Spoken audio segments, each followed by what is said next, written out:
intento de, es importante de, te aconsejo de, sueño de. Todo esto no es correcto en español, amigo. Lo siento. Por favor, si hablas español, deja de poner un D, E, de... Il y a des glissements de terrain.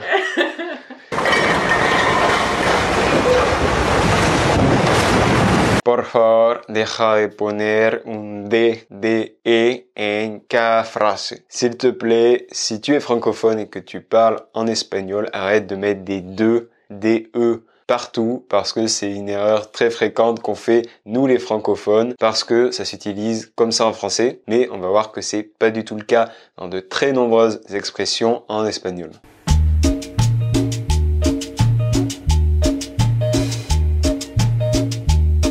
Donc aujourd'hui, on va voir toutes les expressions que tu dois connaître dans lesquelles en français, on va utiliser un de. Par exemple, j'ai besoin de, mais dans lesquelles en espagnol, au contraire, le de est supprimé ou c'est un autre mot qu'on utilise. C'est très important que tu saches tout ça pour parler correctement à l'oral, pour écrire correctement en espagnol. Et je te partage ça parce que c'est des erreurs que moi aussi, j'ai fait quand j'apprenais l'espagnol au départ. Je fais un mélange entre départ et début. Au début. Poner este pequeñito de por todos lados, yo también lo hacía antes cuando empecé a aprender español. Entonces, no te preocupes, vamos a ver todo esto en este video. Donc, on va commencer par une première expression qui comporte un de en français, mais pour laquelle il ne faut pas l'utiliser en espagnol. C'est j'ai besoin de. Comment on dit j'ai besoin de en espagnol? On va dire necesito, necesitar. Et donc, on va pas dire necesito de algo, on va dire tout simplement necesito algo. Por ejemplo, necesito papel higiénico, necesito papel higiénico. J'ai besoin de papier cul. Moi, j'ai vu cette remarque, j'ai besoin de papier et d'un gynécologue. Ou encore, par exemple, si tu veux dire j'ai besoin de ton aide, en espagnol, ça va être necesito tu ayuda. Donc, on enlève ce petit de, necesito tu ayuda. C'est donc comme ça que tu dois dire cette expression en espagnol. Un petit détail, tu peux dire necesito ou tengo que, tener que. En espagnol pour dire j'ai besoin de. T'as donc deux alternatives. Bueno, ahora pasemos a la segunda expresión que tienes que conocer en español y que no lleva la palabra de. On passe donc à la deuxième expression qui est rêver de. Pour dire rêver de en espagnol, ça va être soñar con. Soñar con. Por ejemplo, sueño con chocolate, sueño con comer chocolate. Je rêve de chocolat, je rêve de manger du chocolat tous les jours. Alors j'ai regardé. J'ai trouvé le ticket d'or. Augustus, comment as-tu fêté ça? J'en mange plus encore. Otro pequeño ejemplo, sueño con vivir en el Caribe, sueño con vivir en el Caribe. Je rêve de vivre dans les Caraïbes, ça aussi c'est un de mes rêves. Troisième expression, se rapprocher de, qui va devenir acercarse a. Donc le de devient a en espagnol. Et par exemple, si on dit l'expression on s'approche de la fin, on se rapproche de la fin, ça va être nos acercamos al fin, nos acercamos al fin.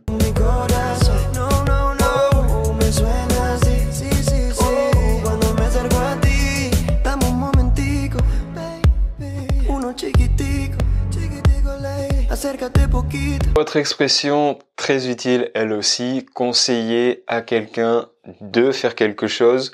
Cette fois-ci en espagnol, le de va tout simplement être supprimé.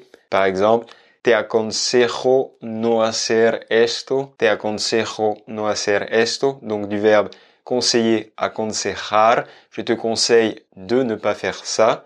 O también te aconsejo suscribirte al canal de YouTube Hola Amigo. Y te aconsejo darle a me gusta a este video si te gusta. Donc, je te conseille de mettre un j'aime si tu aimes la vidéo ou de t'abonner. qui sont des très bons exemples et qui sont aussi des choses que tu peux faire éventuellement. Suscríbete y dale a like si quieres. Suscríbete y dale a like si quieres. Ni no ni. No ni no ni no ni ni no ni. Ahora pasemos a la cuarta expresión de este vidéo. On passe à la quatrième expression de cette vidéo qui n'a pas besoin non plus de ce petit mot de qu'on a en français. C'est continuer de. Je continue d'apprendre l'espagnol, je continue de faire telle ou telle chose. Dans ces cas-là, on va utiliser l'expression en espagnol seguir plus un verbe en ando ou yendo. Par exemple, seguir aprendiendo, continuer à apprendre, ou encore seguir hablando, continuer à parler. Donc, une phrase d'exemple pourrait être voy a seguir aprendiendo español hasta que lo hable. Voy a seguir aprendiendo español hasta que lo hable. Je vais continuer d'apprendre l'espagnol jusqu'à ce que je le parle. Venga, tú puedes. Ahora continuamos con la expresión intentar. On continue donc avec l'expression intentar en espagnol qui est essayer de. Donc, pour dire essayer de, on va tout simplement dire intentar hacer algo, essayer de faire quelque chose. Intento volar pero no llevo alas, se me quedaron tantas cosas en tu cama. Por ejemplo, voy a intentar cocinar un nuevo plato. Voy a intentar cocinar un nuevo plato. Je vais essayer de cuisiner un nouveau plat. À noter cependant que dans ce cas-là, on peut utiliser le de si on utilise l'expression tratar de. Donc pour dire essayer en espagnol, tu peux dire intentar hacer algo o tratar de hacer algo.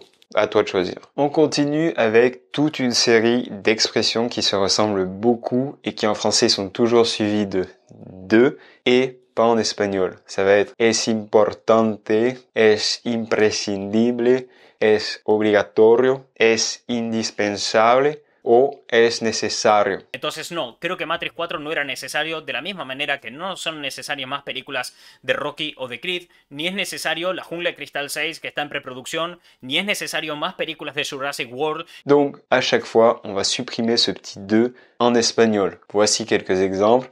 Es importante conocer estos verbos. Es importante conocer estos verbos. Une petite phrase d'exemple donc pour dire c'est important de connaître ces verbes. Autre chose, es indispensable, es imprescindible hablar español. Un autre exemple cette fois-ci avec c'est nécessaire de. Para aprender español es necesario estudiar la gramática. Para aprender español es necesario estudiar la gramática.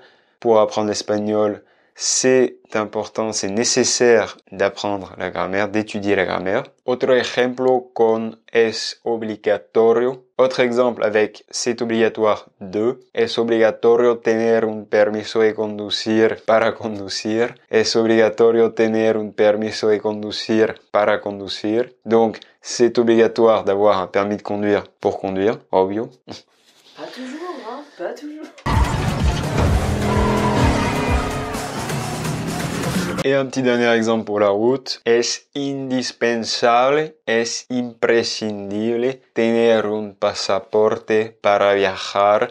Es indispensable tener un pasaporte para viajar.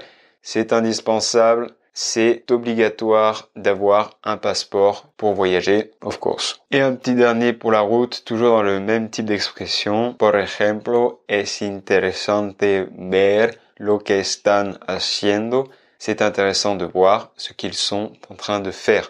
Donc, pour résumer toutes ces expressions, c'est important de, c'est obligatoire de, tu peux enlever le de, et c'est souvent suivi d'ailleurs d'un verbe à l'infinitif. Attention, par contre, quand on utilise que, c'est important que tu fasses quelque chose, c'est nécessaire que tu ailles à tel endroit. Dans ces cas-là, ça sera suivi du subjonctif aussi en espagnol. Par exemple, es necesario que me ayudes. C'est nécessaire que tu m'aides. Es importante que hagas esto. c'est important que tu fasses cela. Voilà pour la petite précision. Donc, on a fait à peu près le tour de toutes les expressions les plus importantes dans lesquelles, en espagnol, on enlève ce petit de. Il n'y a pas de d, de. Donc, il faut vraiment le savoir parce que c'est une erreur qu'on fait très souvent nous les francophones. Si tu en connais d'autres, tu peux me mettre ça d'ailleurs dans les commentaires. Et la chose que je vais dire, c'est que parfois, quand même, dans certaines occasions, il va y avoir un de en français et en espagnol. Donc oui, ça peut arriver. Par exemple, quand on dit dejar de, arrêter de, dejar de hacer algo, arrêter de faire quelque chose. Ça va aussi marcher quand on va dire avoir envie de, tener ganas de, tengo ganas de comer chocolate, j'ai envie de manger du chocolat, par exemple. Ou encore, si je vais dire dépendre de, depender de. Donc, attention, là, je vous ai donné toutes les fois où le de français disparaît complètement en espagnol, mais il y a des expressions où il s'utilise dans les deux langues à connaître. Ok, à présent, on va voir si tu as bien suivi et si tu connais par cœur toutes ces expressions. Je vais te donner une petite phrase pour faire un petit exercice pratique. C'est très simple comment ça va marcher, je vais te la donner en français. À toi de la mettre en commentaire en espagnol et de surtout ne pas te tromper. On va voir si tu as bien retenu tout ce qu'on a vu aujourd'hui.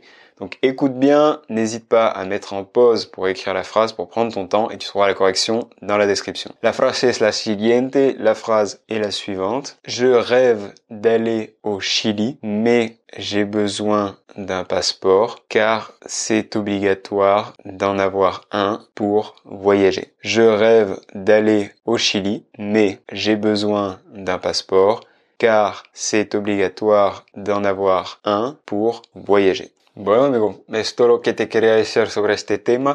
C'est tout ce que je voulais te dire sur ce sujet. N'hésite pas à me partager si tu connais d'autres verbes où le de disparaît en espagnol, où il n'y a pas de ce de alors qu'il y est en français dans l'expression française. Tu peux mettre ça dans les commentaires et n'oublie pas l'exercice pratique, la correction est dans les commentaires. Pour finir, si tu veux aller plus loin, si tu veux apprendre encore plus l'espagnol, tu peux suivre la petite formation gratuite sur 5 jours, l'espagnol tranquille à la maison. C'est une petite formation que j'ai créée pour toi, pour que tu puisses avoir la meilleure méthode, les meilleurs outils, les meilleurs sites, applications, tout ce dont tu as besoin pour apprendre l'espagnol. C'est ce qui m'a permis personnellement d'atteindre un niveau C1 puis C2 diplômé de l'Institut Cervantes. Donc, si ça t'intéresse, le lien est dans la description. Il faut juste entrer son prénom, son email pour recevoir par mail toutes les infos sur ce petit programme. Y bueno amigo, hasta luego y pura vida.